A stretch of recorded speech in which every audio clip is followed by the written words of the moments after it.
About the only hope for the St. Louis Cardinals to salvage the 2018 season 2 weeks ago was to go on a run that seemed beyond the club's potential. It was pretty clear that the front office lost faith in the team's ability to win this year when it did more selling than buying at the trade deadline. When it pulled the plug on manager Mike Matheny, the Cardinals couldn't even commit to naming a permanent field manager. Instead, Mike Shildt was given the job through the end of the season on a trial basis. That's not exactly the move one would expect from a team that was going all in. But what do you know? The Redbirds, who couldn't win a series to save former manager Mike Matheny's career, had to go on the road to try to salvage a wasted season. When they took on the Chicago Cubs at Busch Stadium at the end of July, the Birds were on life support. But they won 2 of 3 at home before taking to the road to win 3 of 4 against a then red-hot Colorado Rockies and 2 against a team they trailed in the standings, the Pittsburgh Pirates.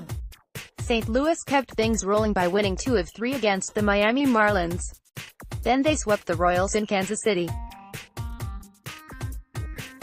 Only 1 game over the break-even mark when Matheny was relieved. The Birds are now a shocking 8 games over .500 for the season, and Shildt's record stands at 16-9.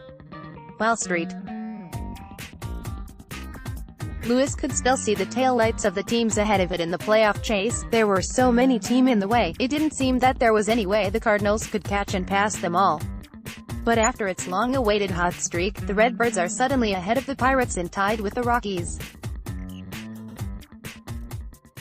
They're half a game behind the Los Angeles Dodgers because they've played 1 game fewer than their opponent. If they win that game, they have a clear path toward the Milwaukee Brewers and Philadelphia Phillies 2.5 games ahead. Suddenly, making the playoffs is possible. So, will the Cardinals be sorry they didn't do more to try to bolster this team? Or is it the youth movement that has propelled back into relevance? Can St. Louis still make an August move to or do to try to get a push toward the postseason? I don't know what they would be willing to give up for him. But the Toronto Blue Jays, who have refused to entertain the Birds' overtures for slugging third baseman Josh Donaldson, now have no reason left to keep him. Donaldson is nearing a return from the disabled list after managing to be healthy for only a few games during the 2018 season, and he'll be a free agent when it's over. With the bullpen largely and successfully overhauled, and youngsters admirably filling in for injured veterans starting pitchers Carlos Martinez and Michael Wacha, with Harrison Bader and Tyler O'Neill outplaying famed injured veteran Dexter Fowler, the biggest need is a big bat to help the inconsistent defense put up more runs. It isn't hurt that Donaldson would greatly improve the infield defense and give the team a source of veteran leadership. If I was in charge of the St. Louis front office, I'm not giving up a top prospect for 7 weeks of the services of a guy who's missed 3/4 of the season. But if Toronto would part with Donaldson for a middling prospect, I'd be a buyer. The Cardinals are still facing an uphill battle to make a run in the playoffs. They're 5 games out of the Central Division, with time running out.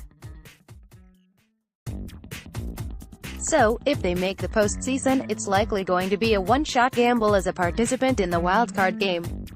I wouldn't mortgage the farm for that sort of chance.